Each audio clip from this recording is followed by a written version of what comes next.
Hey guys, what's up? This is Shot Science Overtime number 100. This is the 100th episode of our live show. I'm Casey. This is Coach Tom, and we are Shot Science Basketball. And today we wanted to do something a little bit special for you guys because you guys are here every week asking questions and sharing with your friends and everything.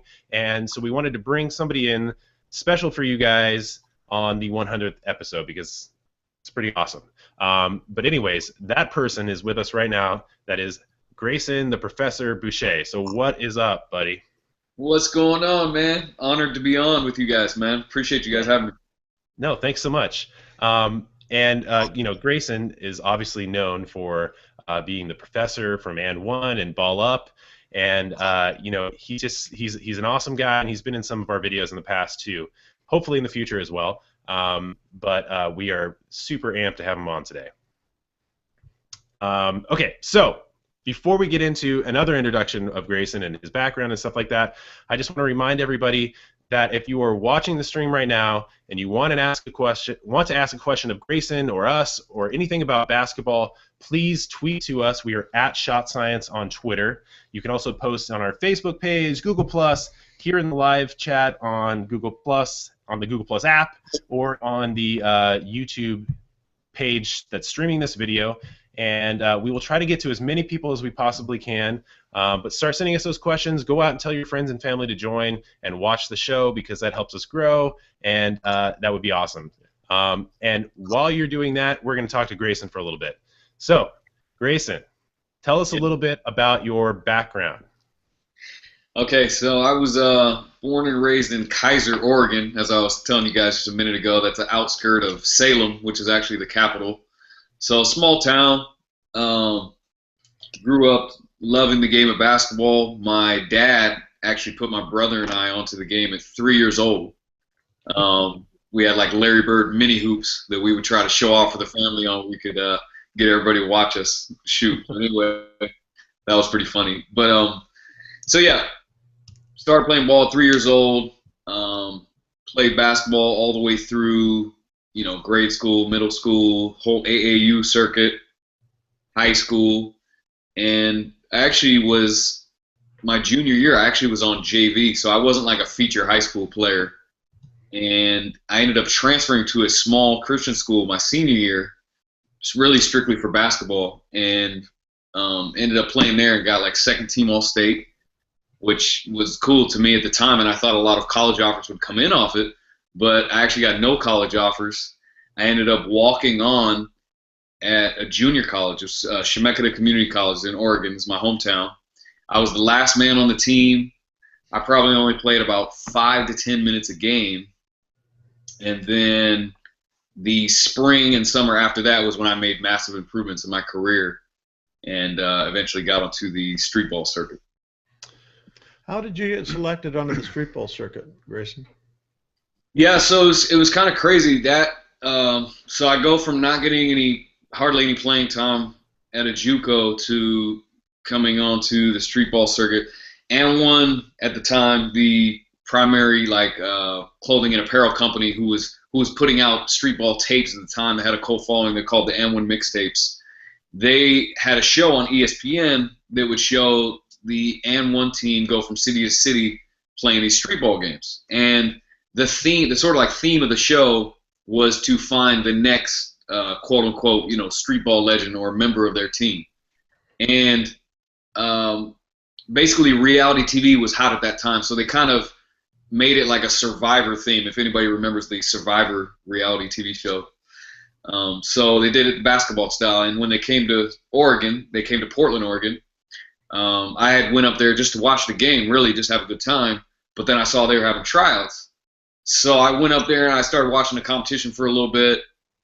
I knew it was definitely a level I could compete at. I felt like I had a good shot, so I went and registered, signed up, ended up playing.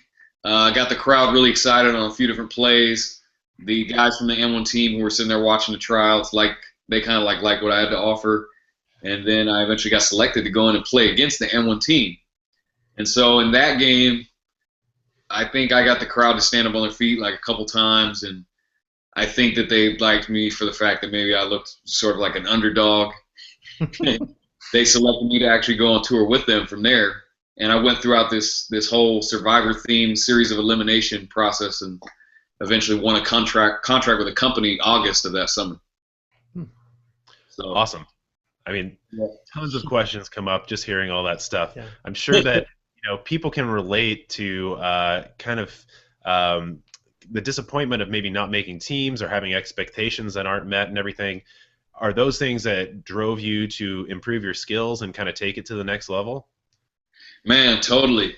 I think not always getting the shot that I thought I should have got or that I would like to have had always motivated me to get in the gym more, invest more time, and improve my game, to play harder, to do whatever, watch great players, really study the game, and to do whatever I could to get on a higher level. But I think one thing that was key for me is after that, that year of JUCO, playing with guys who were going Division II, Division I. I had a really good junior college team.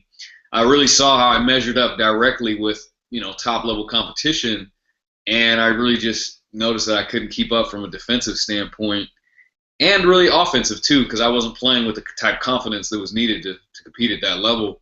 And that spring and summer, getting in the weight room, doing 2-a-day workouts with my coach, and really just playing more confident, learning how to be a little more physical on defense, all kind of came together just one spring and summer, and then improved my game 200%. And by the time the tryouts rolled around, I was just a completely different player.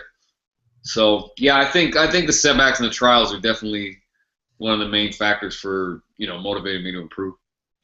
Yeah, so I mean, one of the things that we always get are questions from people that sound like they're letting their discouragement kind of take them down the negative path. But for you, it sounds like you heard those things or felt those feelings, and you kind of turned it around and let it motivate you instead. Yeah, I mean, totally. All the way down from, I remember when I was a freshman.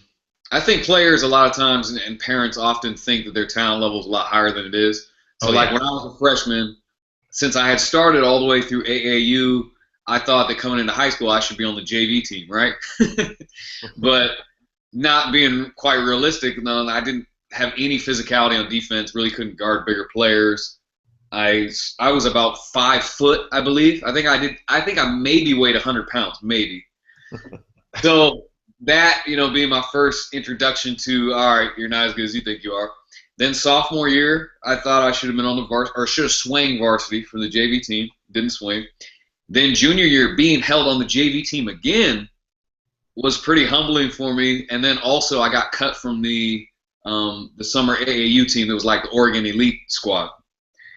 And so yeah, all those. I remember every time I was severely disappointed, it really drove me to go back in the gym and just really kind of go back to the drawing board and really I think I had some good coaches, so they directed me to work on weaknesses instead of just keep practicing the same things that are already strengths. And so, yeah, it would always drive me to go back to the gym and really just, take a look in the mirror, so to speak, and figure out where I need to get better. Yeah, and one of the things too, and I think you're probably one of the better examples of this, is that people kind of mature and click at different times, and especially young people when they are working on their games. Everybody is kind of maturing at a different rate and different level and stuff, and so you might be the 5 foot 100-pound freshman and be playing up against guys that are 6 foot 200 pounds, and you just haven't hit that maturity stride yet. And a lot of people can get down because of that, and they feel like, oh, I'm the short guy, or I'm the kind of skinny guy, that that's something that's going to hold me back, and so I might as well just not even try. But for somebody like you, it seems like you pushed through and persevered through that stuff, and you had the appropriate approach where you take your weaknesses and you work on those, because then you can bring up your overall game and be able to kind of eventually surpass those people, because they're probably not working on that kind of a program. Mm-hmm. Yeah, definitely. I think if a kid's in that state of mind, they should always remember that you could find an example of every type of player, size, whether they're skinny, whether they're overweight, whether they're whatever, that has succeeded. at that, Right. at any level. So I think, and being that you grow and you mature at different levels, whatever you're like in that season or whatever your skill level is in that season should never deter you from what you could become. Right. We get an awful lot of people, Grayson, who come on and they ask questions about, I'm only 5'1", and what position do you think I should play? Well, we never try to tell anybody what position they should play, but I'm sure they're a little discouraged about the fact that maybe their maturity level has been slower and they haven't really grown, and they don't have a direction. They're not sure what to do. And one of the things that is kind of our I guess our answer to them is this: don't worry about where you're going to play, worry about learning how to play. And I kind of read that in kind of what you're saying too, is that you really push yourself to learn how to play. Yeah, I did. It's interesting because now what I tell the kids, things from my experiences, and I hope that they could grasp them and use them in their own playing careers. But I didn't have somebody who told me these bits of information to help me, which I kind of wish I did on some levels. I really just had a passion, like a deep passion for the game, and loved to do it. So when I was, quote unquote, going back to the drawing board or spending hours in the gym, I was really doing it out of the love of the game because it was fun for me. That was like my video games or my Xbox, today, whatever the kids are into. So yeah, I mean, totally. I think that just learning how to play is so key. And I think that it can be done. It doesn't even have to be some ultra, scientific. You don't need a lot of resources. You don't need the best of the best coaches. I think that just, watching people play, whether you can get on your phone and look on YouTube, some great players and studying and just going and emulating that can actually go a long ways. It's not always as in depth as people might make it sound, Right. And I think one of the best things too is to be your own best coach and always be evaluating what you're doing. And I'm sure that you are a champion of that. And also always not you kind of have to be a self-starter too, because if you just kind of sit back and you wait for things to happen, or you expect people to help you or whatever, then that's going to kind of hold you back. You have to really kind of have it in yourself to take it to the next level. Oh, I totally agree, man. And yeah, you're right. It's like better to start today, than wait for, like you said, some type of resource or whatever the case may be. One thing that was big for me is and always propelled me to practice what I would just like to use my imagination, put myself in a NBA game or put myself in the playing with Michael Jordan, Magic Johnson on the Dream Team, and it comes down to the fourth quarter, and in my mind I'm hitting the game-winning shot or I'm making that game-winning assist. Just having fun with the game and putting yourself in those situations is a way to actually just practice and get out there and get active, And that always helped for me because by default, by putting myself in those situations, I was actually practicing at game speed, which is always pretty vital. Right. Yeah. One of the things that we kind of abide by too is using that kind of visualization for people. It's called mental rehearsal. Mental rehearsal can go a long ways, and it sounds to me like that's exactly what you were doing. You were rehearsing all of those things and making yourself better because of it. That's very cool. Yeah, I'm a huge advocate of that. I would say that, I would go through workouts with coaches. I would learn some things here, see a move that I like and want to emulate it. And actually, a huge percentage of the time, I was doing like what you guys call that mental rehearsal. I even do it now. If I have an upcoming game or a tour that I'm going to go do, if I'm in the gym, there's certain things I want to work on, just get a lot of reps doing. But there's certainly going to be a time in my practice session, workout session, where it is that mental rehearsal. I like to do it alone in the gym when there's nobody in there to decrease distractions. But you can do it even when people are in the gym. It's just I'm a huge advocate of that, basically. Right. You said two things. It's the mental rehearsal thing, but also practicing at game speed. And game speed, game intensity practice, and the mental rehearsal really help you to feel like you've actually been in those situations before, instead of stepping into the game and then all of a sudden you're trying to search for these skill sets and kind of awarenesses that you haven't really put yourself into yet. But when you go through the mental rehearsal and this game speed, game intensity kind of practice, then you're going to be more comfortable when you get into that game setting for sure. No, I agree, man. I mean, before I actually hit my first game-winning shot, I think I was in like 6th grade. And that may be young. It doesn't have to be like that for anybody, but I know I had hit 3,000 game winners in my mind alone in practicing. So, no, I totally see what you're saying. Yeah, cool. Right. Okay, so what we're going to do right now is we're going to take a little bit of a break, and we're going to ask you a few things about yourself in terms of plugs, because we want to make sure people are following you on all these different places that you're doing stuff, because you know, people can catch you on social media, but they can also catch you in person and stuff too. So we want to make sure that everybody is hooked into what you're doing. So tell us a little bit about where people can find you online and in person too. Yeah, definitely. So from an online standpoint, my YouTube channel is Professor Live. That's youtube.com/Professor Live. I'm on Facebook as well. But hold on. So what can people see when they go to your YouTube page? Because there's YouTube, yeah. So on YouTube now, I think for the last 2 years I was doing the Move Mondays, which was probably the most consistent thing that would go up. It was a highlight from tour games that I would have. What I'm going to be doing for 2015 is it's called What's the Move Wednesday. I've been doing it on Instagram for the past year, and that's where basically I'm going to do a move that's at least somewhat innovative. It could be a combo move that of 2 moves that are already known, but I want to put them together in a unique combo. Or it could be some totally innovative type, flashier move that kids may want to learn. But I'll do it, you know, several reps of them, and then I'll put it in slow motion so you can kind of watch and dissect the footwork behind it. So I'll be having those videos come out every Wednesday. A lot of people are in tune with the Spider-Man basketball series that I've been doing the last couple years. We just finished, I think, recording 3 episodes of that. So those just need to go into editing, and we need to film a few more inserts for those. Those will be coming. And then, you know, I think I'll always continue to have highlight footage from my tours and things of that nature. And I'm also looking at starting a vlog series called Global Hooper, so I'm excited about that. Cool. Yeah. All right, so where else can people find you?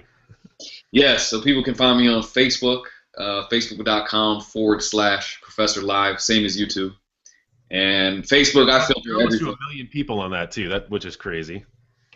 Yeah, oh man, it's been a blessing, and thank you to the fans who are watching this. I appreciate you guys' support. But yeah, it's been building. I pretty much filter everything on there, from Instagram to YouTube to everything. I think if there's one main hub where everything goes, I guess you could probably say it's on Facebook. Cool. And then Twitter @Professor12. I'm not a huge tweet guy. I would like to step my game up on that level, but you know, between Instagram, Facebook, and YouTube, we're talking like a dang near full-time job if I want to keep it consistent and going. And I really got some people to help me to lighten that load, so that's been nice. But yeah, Twitter @Professor12. I pretty much just filter stuff through there.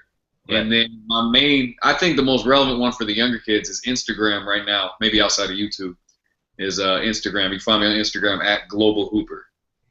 Awesome. So where can people find you if they want to come see you in person? Yeah, so in person, what do we got going on now is the Ball Up Tour, which is a newer rendition of the And One mixtape tour that I had played on for years back in the earlier 2000s. And we do a summer tour every year from June to August. Away from the summer, we do primarily international dates. So the next things I have coming up with Ball Up is I believe we're touring in Australia and New Zealand in March. And other than that, away from Ball Up, the next thing I got is I'm actually going to Costa Rica the 18th to the 28th to host a couple of clinics and a meet and greet, I believe. So that's kind of what I'm prepping for in the near future. Awesome. So I hope people go out and check you out and maybe say hi if you're around. That'd be awesome. Definitely. Okay, so we know where to find you. Next thing we want to do, I'm going to just ask you a quick question here, and then as soon as we do that, we're going to jump into other people's questions. So if people have questions, make sure that you're tweeting them to us @ShotScience, or you can ask Grayson himself on his Twitter as well, @Professor12, right? Yes. And just send us those tweets, and we will jump on and try to answer as many people as we possibly can. But before we do that, I want to ask you to maybe talk a little bit about this topic that I know comes up a ton on Streetball videos and even is asked of us sometimes. But people always want to equate entertainment basketball with kind of competitive basketball. Sure. What do you think the differences are? How do you think you reach the certain levels of those? And kind of just explain the fact that you are a pro player, and kind of some of the aspects around that. Definitely. So I think knowing the trail of how the entertainment basketball genre kind of came about helps to answer that question. Sure. So going all the way back, originally there was no separate genre. The only entertainment basketball that actually existed post and one mixtape era that I know of was the Harlem Globetrotters, right? And that was a game that originally started out as just basketball games. It wasn't actually a separate genre. When they first started out, they actually had a group of guys that was really good, and if they got a big lead at the end, which they often would do, then they would start going into some entertainment style basketball in the fourth quarter. But it was just a basketball game. It still was a basketball. Right. Still was basketball. Then I think as time went on, and I don't know the exact history on this, but I know that they went to a scripted type show. And if I were to guess how that came about, I would say that came about because, if companies and sponsors and money is behind stuff, you definitely want a good show. But here's the truth. If a basketball game is a basketball game, you can't guarantee a good show because the basketball's not like that. There's no formula to it. Like, every game is different. And I think, that's why that went scripted. But fast forward up to the current, how did it come about today? I think that when the N1 Mixtape Tour started out, what they did was they just took great street basketball players who were only playing basketball in their home cities in summer leagues, and they took them on the road and they played these what were still basketball games, but they really capitalized on the entertainment of it. So they're trying to get the greatest dunks, the greatest alley-oops, crossovers, things of that nature, but it was still a basketball game. And I think that by about 2003, the names of the people on the N1 Mixtape Tour were house held at that time. It was, you had Main Event, Shane the Dribbling Machine, you had Hot Sauce, Ayo, Headache, guys like that, right? Right. So here's what I think happened. I think that when Hot Sauce came onto the scene, right, he was an incredible entertainer, and I think that he did a lot of moves that were flashy, but they blatantly were illegal. Okay? There's no way around it. And I think that due to his popularity with the show on ESPN, which took off really rampant and crazy, I think that the basketball community kind of got the idea that they labeled the whole thing a separate genre that was kind of like it was entertainment basketball or streetball or whatever, but it was aside from basketball. And I think that they labeled it as bad. Maybe some people did because it was carrying. But I think some people liked it and just accepted it for what it was. And I think that kind of lasted all the way up till currently. They still have this side genre for what streetball or entertainment basketball is. But I don't really think it's that much different. The only difference that I would say is that we're trying to go for the best highlight possible in certain place. So the choices might be a little bit different as opposed to just going for the easiest possible basket or make or thing of that nature. But, I don't consider basketball and streetball two totally separate genres. I mean, they may let you get away with a little more flashiness. I may be trying to make a decision I wouldn't if I was trying to win a championship, but I think it's still, to me, it's still basketball. Right. I mean, I think that they are essentially the same thing, but maybe a different directive. Like, you're trying to get some style points along with the other points that you're trying to get when you put it in the bucket. And I think one of the things that people really need to understand is the fact that you guys, the streetball guys, all base your skills off of the fundamentals, and you just take it another step. It's not like you guys can't step into an actual basketball game and play on a higher level. You guys have put in the time and work with those skills, and now you are you're using those as kind of an entertainment form in the frame of basketball. So I mean, it's like you guys have taken it to the next level in terms of skills. Yeah, definitely, and that's That's the message that I have a hard time conveying. You know, it's like people see me do stuff that's ultra flashy, right? But I always am trying to deliver the message that all great basketball stems from fundamentals. And like I just told you guys earlier, I grew up playing on the AAU circuit, high school, college. I played professionally away from streetball. I didn't even talk about, you know, the CBA. I was in the IBL. Our team now currently, a lot of our games away from the summer are actually professional games. So we'll play like a Division II pro team in Europe, and that'll be their preseason game. Or like I said, we were talking about before we got on air, we were playing in the CBA at a preseason CBA game in China. That's the Chinese Basketball Association. Those are like high-level pro games. You know, people might not know that those are like high-level pro games that just, you know, not as commercialized because we're in America and we really focus on the NBA. Right. So, I mean, I think the take-home message on that is that you guys are playing high-level basketball, but there's just like a little extra flair attached to it. Definitely. I mean, and I look at it like this.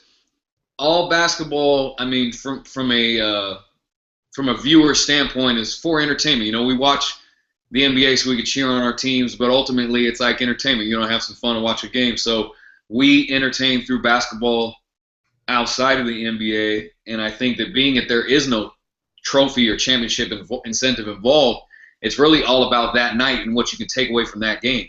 So when I take to the court, I'm trying to make it, you know, I'm trying to wow people to the fullest so that they can go away and remember it and, you know, share some laughs and memories, you know, about that very game. So that's kind of my goal.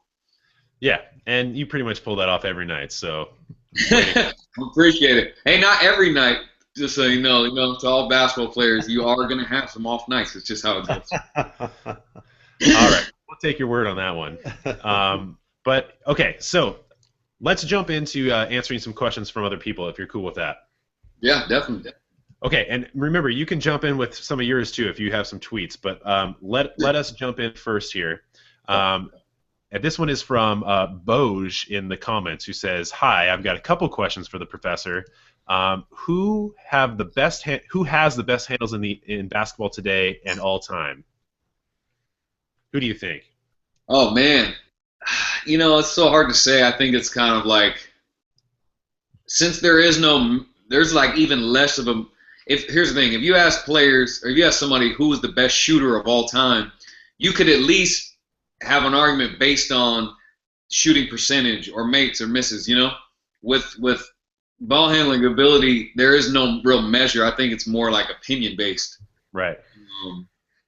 With that, who's I think guys who are the best handles today. You could look at the NBA. You could say, you know, Kyrie Irving. You could say Steph Curry's got awesome handle. You could say Jamal Crawford, Chris Paul. You could go a bunch of different ways with that. But I would say, yeah, I wouldn't say that there's one person, I think, on the map that is like considered the best ever. I don't think. I think that list of guys is perfect. I don't think we need to nail you down on one. Yeah, it would be hard to narrow it down. And best of all time, that would be tough. I mean, I grew up watching Tim Hardaway and Allen Iverson. Those are some guys I really admired. I actually watched Skip to My Lou, who was one of the first guys to sort of propel Anwar onto a popular level. And, you know, those are guys that I kind of like took notes from. How about Pistol Pete? Pistol Pete. You know what? If there is an argument for the greatest ball handler of all time, I think you could say Pistol Pete. Now, I think when you talk about greatest ever, I think it's always fair to say, like, you have to put people in their era. You can't really compare certain eras with other eras, I don't think, because they don't have a higher bar to measure up to. And not to mention, Pistol Pete was doing all his flashy moves to where today often our hand is on the side of the basketball, you know, and we say it's a carry if you break that plane of 90 degrees.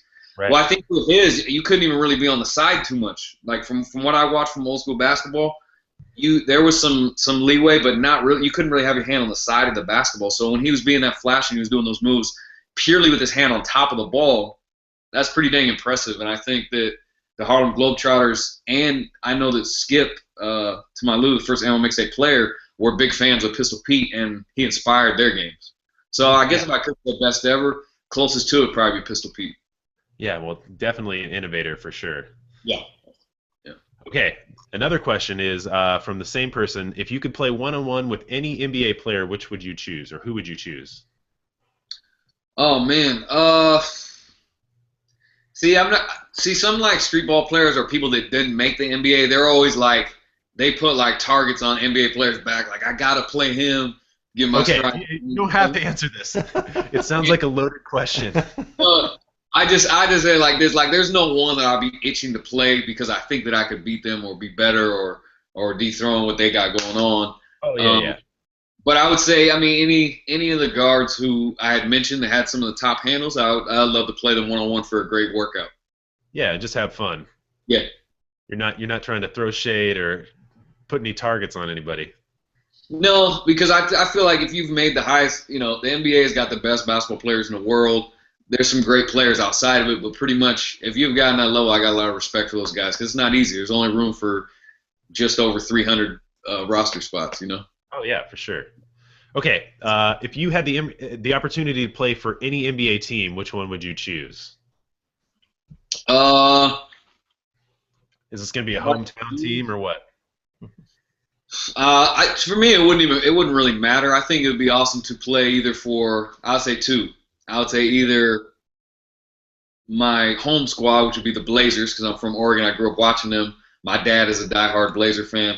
Or I would say playing for the Knicks would be really cool because you got the most famous arena in the world, Madison Square Garden. Right. So I'd say one of those would be cool. Have you ever played inside MSG?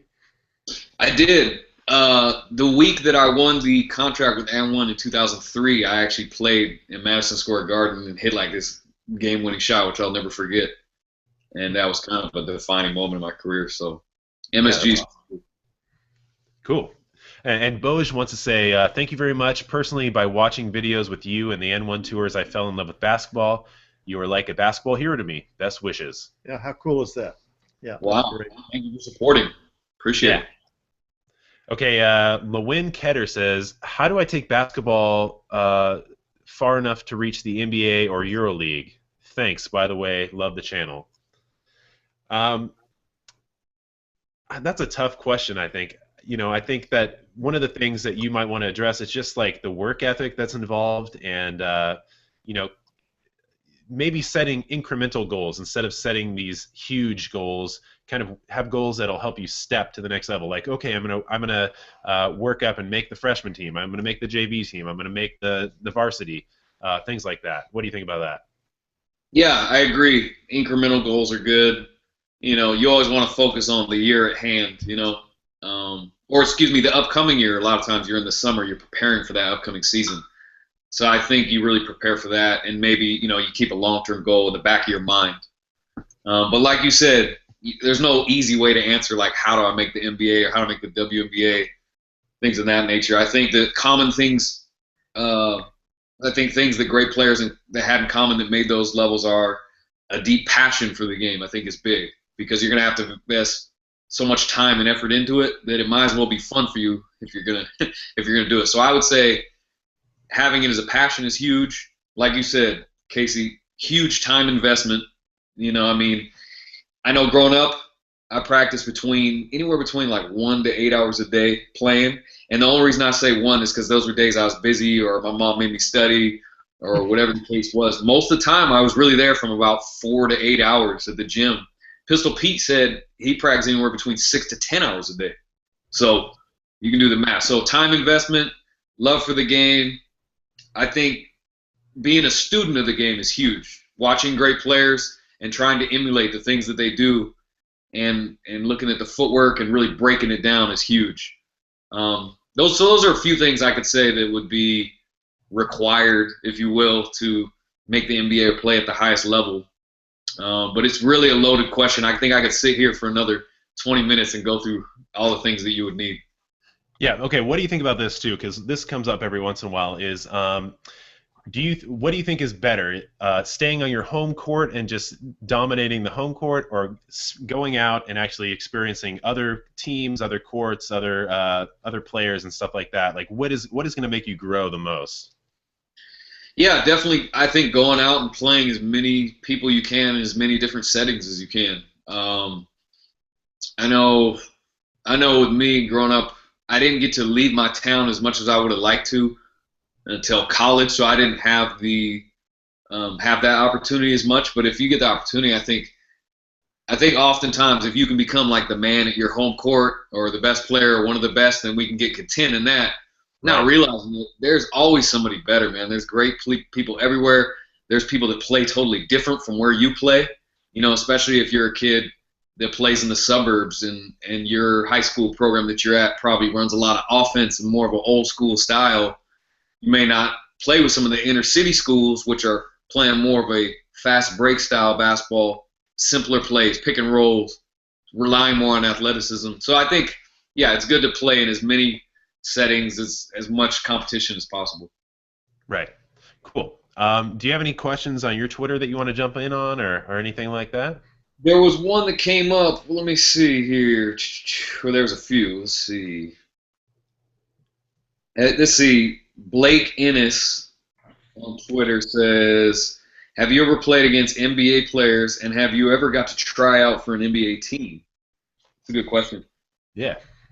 And so the first one, no, I've never gotten the opportunity to try out for an NBA team. I was trying to make the NBA up until 2006, and I was playing in the CBA.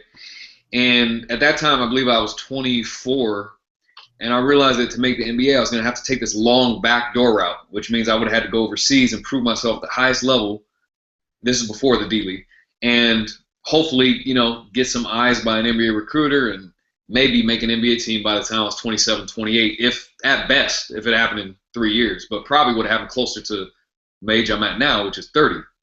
So I decided to embark on a streetball legacy instead of trying to take that long backdoor route to the NBA, being that I didn't have a lot of college experience. Right. And have I played against NBA players? I played against a bunch of NBA guys. The first NBA guy I ever went head-to-head with was actually Darryl Armstrong, who I think is definitely retired now, but had a great career run with, I think, Orlando Magic and Dallas Mavericks, if I'm correct. Yeah. And then there's been a bunch. I got to play with Iverson a couple years ago, which is awesome. Gilbert Arenas, Tracy McGrady. Who else? I'm trying to think. I don't know, but there's been a bunch. It's always cool when you get to play with somebody who's at the highest level. Yeah. Cool. That was great questions. Let me jump on one and then we'll go back to you. How about that? Sure.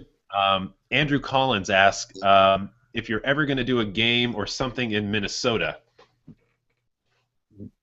I don't know what the tour routing is for next year's Ball of Summer tour, but it will be. I will post it as soon as it goes up, which is usually around March or April, and hopefully Minnesota's on there. I played in Minnesota probably at least 5 or 6 times throughout my summer tours, and they always got a great crowd to support. So hopefully, yeah.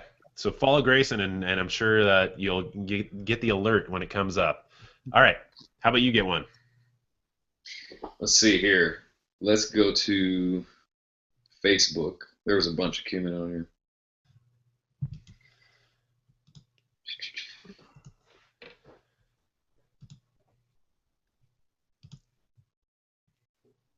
Okay, this is pretty funny. So on the latest State Farm commercial, they had called Steph Curry's. I was going to ask you about this. This is funny. They labeled Steph Curry's alter ego, Sebastian Curry. They called him the Professor.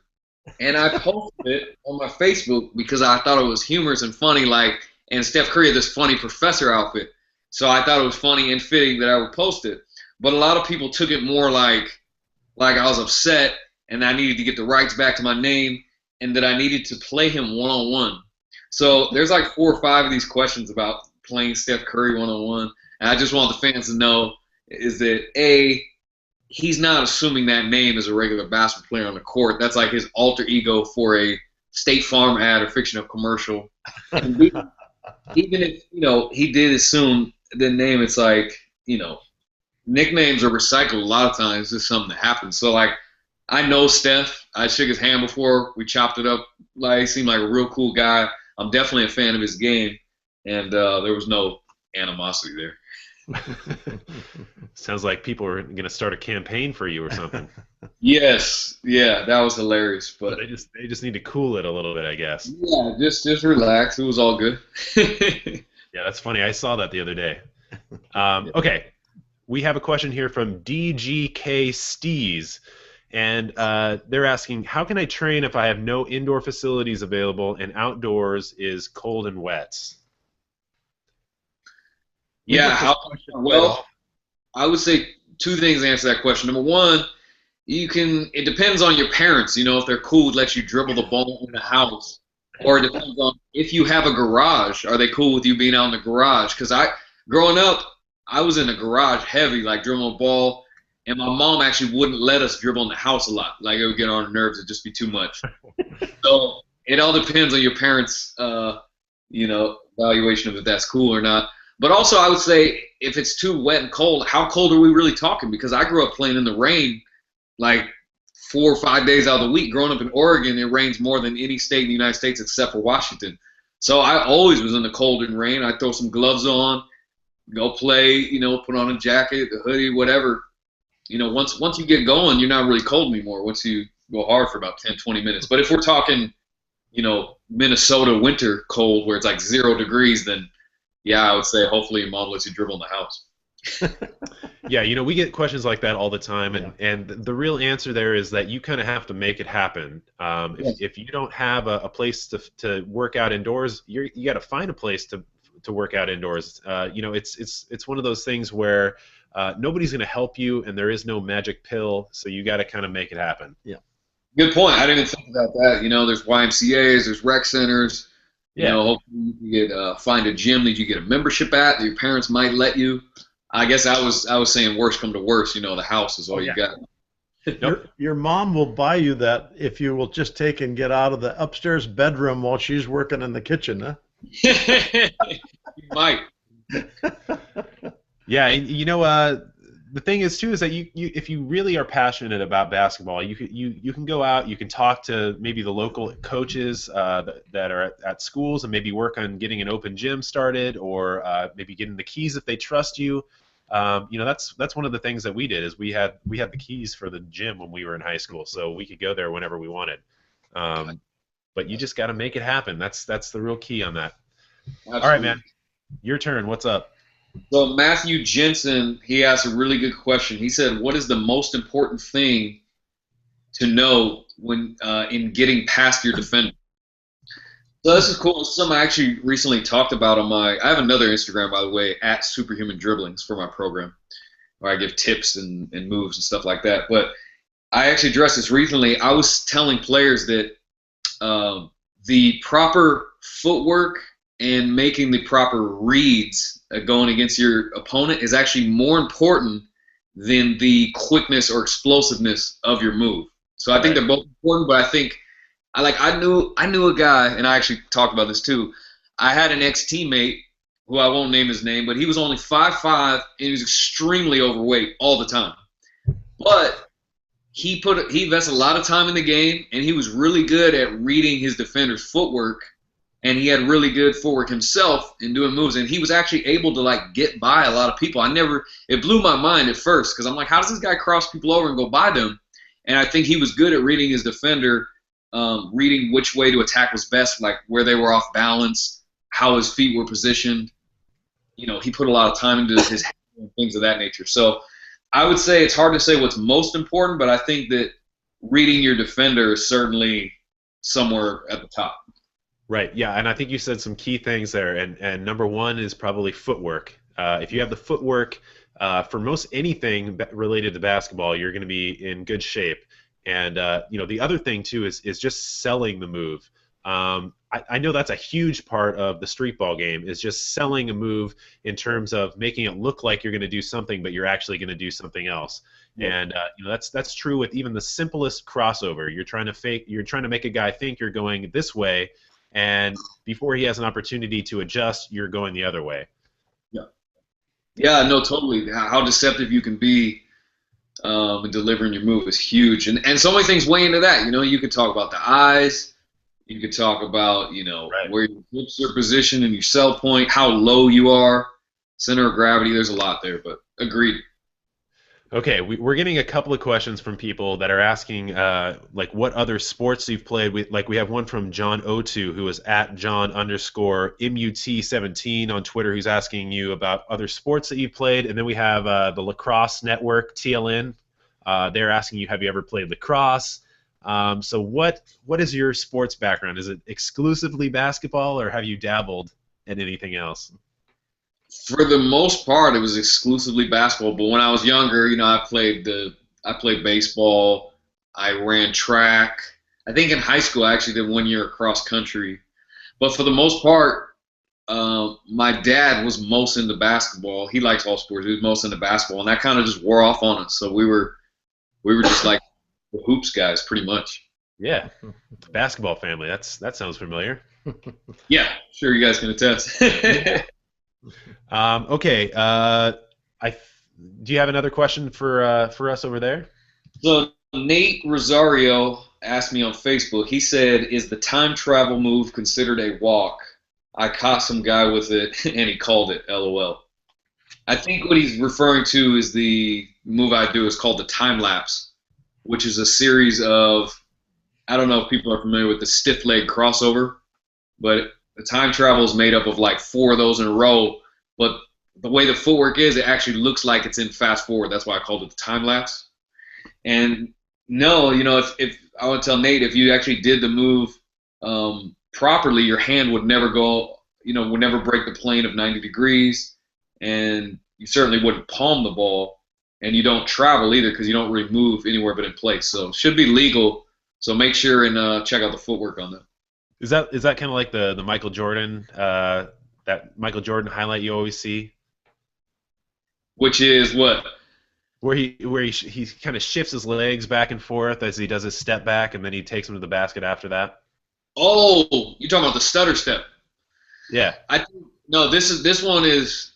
I would say this is more innovative. I'll have to send you a clip of it, Casey, so you can check it out. But it's no. But what's funny? That's a move. Like I posted that on Instagram one time. I was doing a stutter step, and then I went into my thing, but I never stopped dribbling. And a lot of kids were calling it a carry because I stuttered my steps while the dribble was live. And then no, that's not a carry or travel either. But I know. Well, one of the things that you find out about posting anything on the internet is that everybody is a referee, and everybody's traveling all over the place, right. According to that person. Yeah. Yeah, absolutely, dude. I mean, like 60-70% of the videos I post, you'll just get mad comments like travel, carry. It's like, yeah, post anything in slow motion, and that person is traveling. I mean, that's par for the course. But okay, anyways, let's jump into somewhat of a lightning round. So what that means is that we will ask questions, and we're gonna have shorter answers. We're not gonna cut you off or anything, but just we're gonna try to get to people so that we make sure that we don't just leave everybody out. Well, now this is going to be really good probably because I won't answer any of the questions, Grayson, so it'll go quick. Yeah, my dad's terrible at the lightning round. Well, as you can see, I've elaborated on all these, maybe no complex. Oh, no. So you don't surpass me, believe me. Okay, here's one from Zurge Surge, who says, "Professor, what can I do to not miss my shots? I make them sometimes, but I can't shoot off the defense, and I lay up too wildly and mess up." Sounds like they're having problems finishing. But I would say for him to, in short, I would say that you need to invest more time, maybe get more reps up per day or per week, and really find some great shooters and see if your form actually measures up. Right.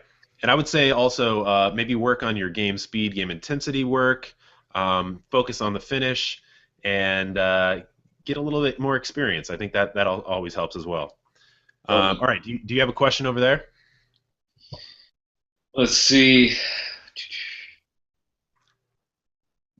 Bespis Mehedi, I'm guessing that's an Asian name, says, how much time do you spend practicing the game of basketball, and how much time should I spend practicing? And that's a good question. I think we touched on it earlier. I would say, in short, I would say as much as possible. But if you're wanting a technical, I practiced 1 to 8 hours a day. Majority of the time, it was between 4 and 8. We heard earlier the greatest ball handler potentially ever, Pistol Pete, worked on his game 6 to 10 hours a day.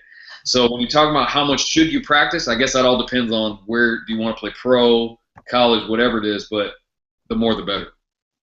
Right, and there's a story about Pistol Pete and how he used to sleep with the basketball and all that stuff. Did you do any stuff like that? I never did. I think I took it to school once in a while when I found out Pistol Pete used to be with his ball and I actually saw the movie.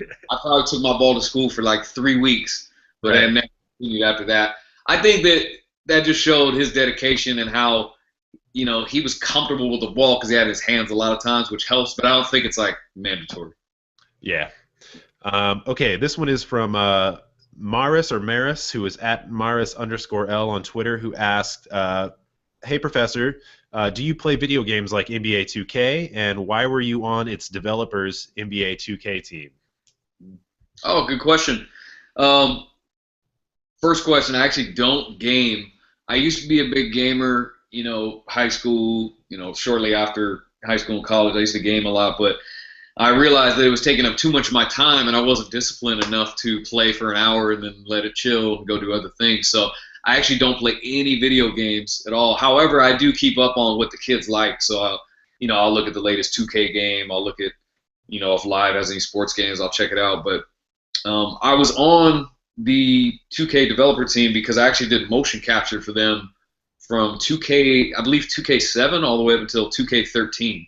I did motion capture every year, and so I would emulate some of the player shots, all my moves, a lot of stuff. It was a blast. Like some of their producers are good friends of mine, and I had a good relationship with them. So that's the reason that I was on the game every year.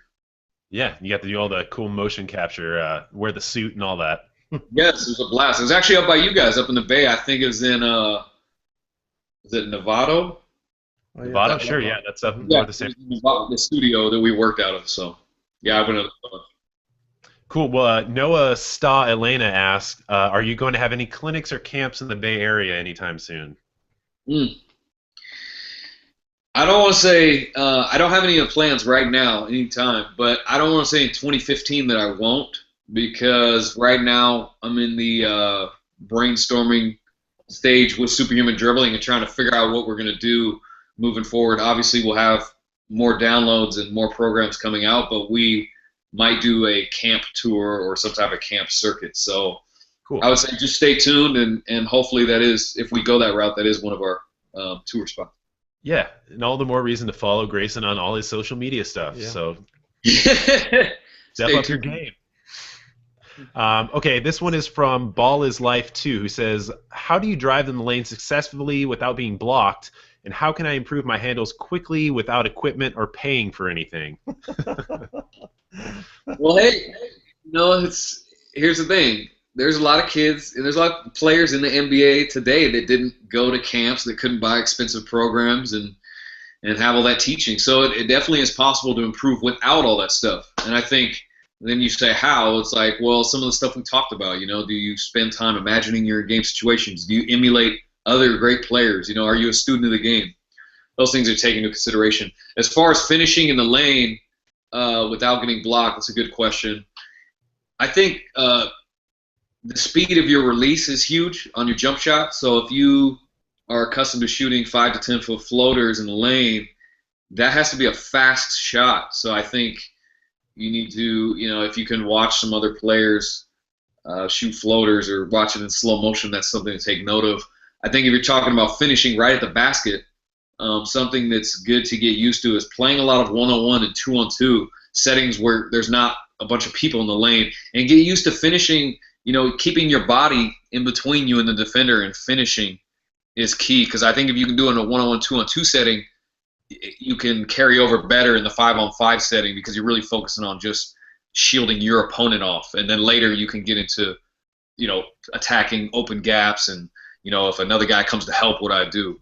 So I think to start by playing some one-on-one and two-on-two, and really just work on finishing with contact. Right. Okay, here's one from the Exotic 9, who says, hey, I got cut from my high school basketball team. I'm in the 12th grade and about to graduate. I started playing basketball when I was 15. Due to that, I only tried out once for my school. I improved tremendously throughout the years and still practicing. My skill level is moderate. What should I do now since I didn't make the basketball team? I'm thinking about trying out for AAU team.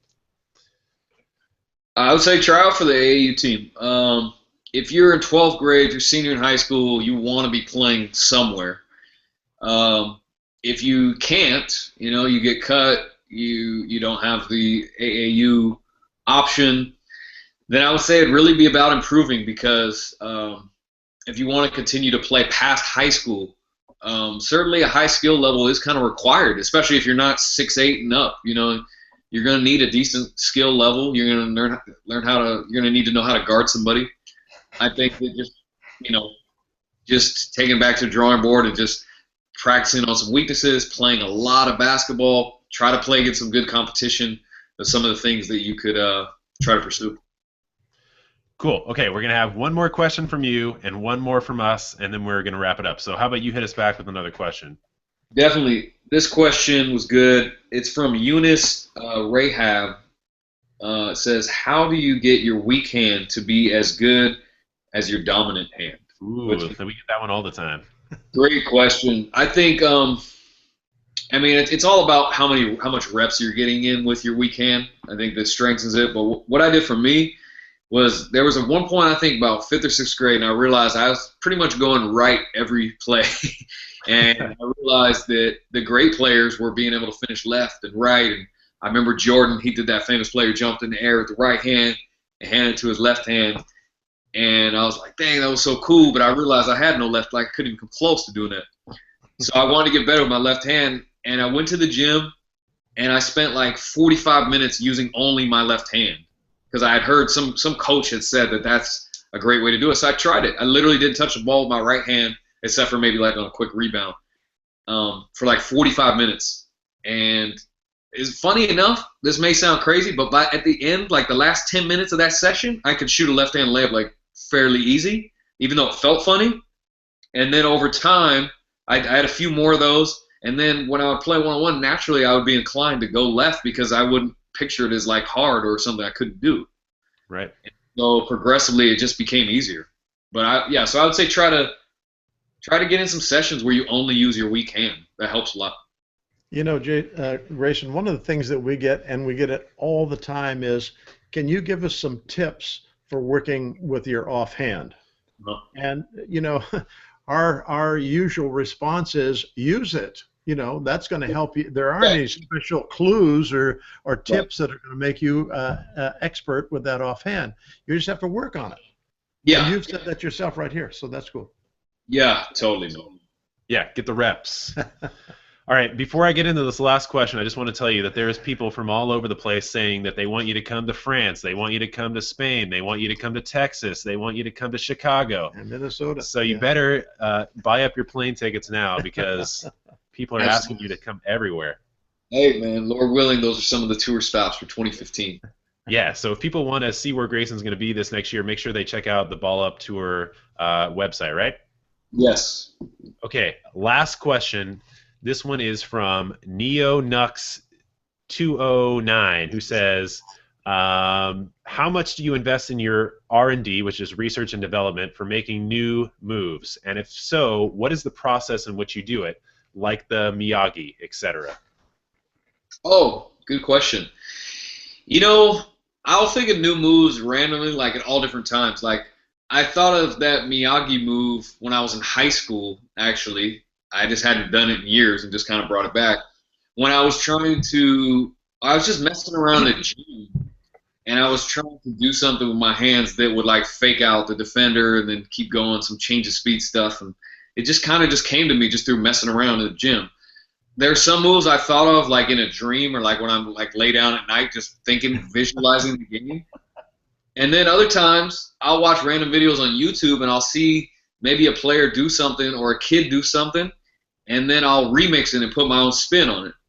So those moves come from really just like always keeping the game in mind, always thinking about like what are the next moves that I could do, and then really just trial and error. Once I think of them, I've thought of a move before like that would be crazy, and I get to the gym and realize it wasn't even possible. or or it's not really that good against people. People don't really get faked out by it. So trial and error and just visualizing the game, I'd say. Yeah.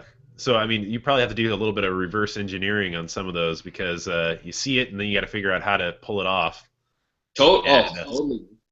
I'm in the gym 4 to 5 times a week still today, just messing around, seeing what I can come up with. Yeah, and people probably see like the finished product all the time, and they don't see is the first time you attempt to do it, and how probably awkward that can be, and you have to start at the bottom of each move probably every time too. So Yes, and that's a good thing.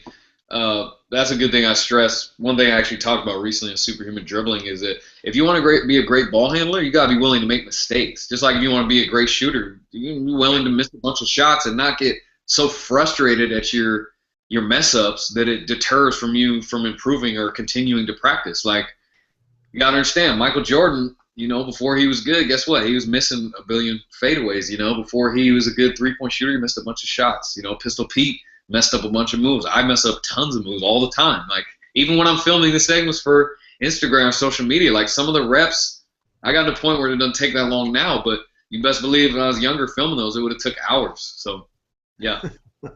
yeah, well, sometimes the camera comes on, and then it's a whole different story too. So absolutely, then you start doing the move for the camera, and not how you would actually do it. So right, I do have to say this one thing though. When we filmed that video last year, when you came and filmed with us, and we did that video with Flula and Brody and Scooter. I had set up probably 2 hours or maybe a little bit more for you to come in because I didn't know how long it was going to take for us to film. And you came in, and I think you just needed to warm up a little bit. But you seriously hit like these routines in about 30 seconds stretches, and we were done in like maybe 20 minutes. And I was just like, oh, okay, I think you can handle the pressure. well, I appreciate it, man. Yeah, I mean, like, that's one thing I tell the kids, like, over the years, you just, you slowly can make these progressions. But yeah, I got to the point now, like, if I do Insta videos or something, it only takes like 5 to 10 minutes to knock out a rep. But that's through messing up. That's through, progressively just getting better over time. Yeah, I appreciate put in the work all that time, though. Nice. Yeah, I didn't know what to expect, but you totally blew it away in that. So I was pleasantly surprised. I wouldn't even say surprised. I probably should have had expectations. I was just trying to make sure that we had enough time. Well, how production is, goes and leave more than enough. So yeah, I didn't know if you were gonna have one of those bad days you were talking about earlier. Hey, it happened, man. Anyways, okay, so I want to thank you so much, Grayson, for being here. And I want to make sure that people go and check out all the stuff that you're doing because you're all year round you're doing basketball 100%. So people need to go check you out on YouTube, on your YouTube channel, which is Professor Live 12. Yeah. No. Which one? YouTube.com/Professor Live. Professor Live, and on that they can watch the Spider-Man videos. They can check out your move breakdowns, and I know that you do some tutorials over there too. So people need to check out your YouTube channel. People need to check you out on Facebook. Everybody's over there. If you're not there, what are you doing with your life? People need to check you out on Twitter, where you are at Professor12. Whoa, yes. And then Instagram. Because Instagram pages. My main personal page is at Global Hooper, and then the second page is at Superhuman Dribbling. Right, and you're doing breakdowns on that too, videos, pictures, showing your travels, all that cool stuff. Yeah. So make sure you guys are following Grayson on all of those social media places. Now tell us about Superhuman Dribbling so that people will know when that's coming out too. Yeah, so Superhuman Dribbling will actually re-release right on New Year's Eve all the way through till the end of New Year's Day, just a quick heads up. And then in 2015, we'll release it quarterly 4 different times, and we'll also be coming with new programs. So Superhuman Dribbling will continually be available, and then we will come out with new Superhuman programs, so stay on the lookout for that. Cool. So New Year's Eve is going to be the time to catch it before 2015 rolls in. Yes. Awesome. So people check that out. Also, make sure you're following the Ball Up Tour website because people can find out where you're touring off of that, right? Yes, ballup.com. Ballup.com. Yes. All right. So thank you again so much for being here. We totally appreciate it. This is our number 100 show, and so it was an honor to have you on, man. Yeah, that was great. Thank you, man. Thank you guys. An honor and pleasure, and congratulations on your 100th episode. Hey, thanks, man. Stay around for a moment. Yeah, stick around for a second. All right. So thank you everybody for watching. I hope you enjoyed. Make sure that you know that if we didn't get to your question, it's not because we didn't like you, it's because we just ran out of time. I'm sure that if you want to send questions Grayson's way on Twitter and his other places, he might be able to hit you back. So send those questions out. If you have questions for us, same deal. Send them to us on social media. We will be back to our regularly scheduled programming time of 1 p.m. Sunday on 1 p.m. Pacific time on Sunday. So hit us up next week. And thanks so much for watching, you guys. Thanks, guys. Yeah, we'll see you next time.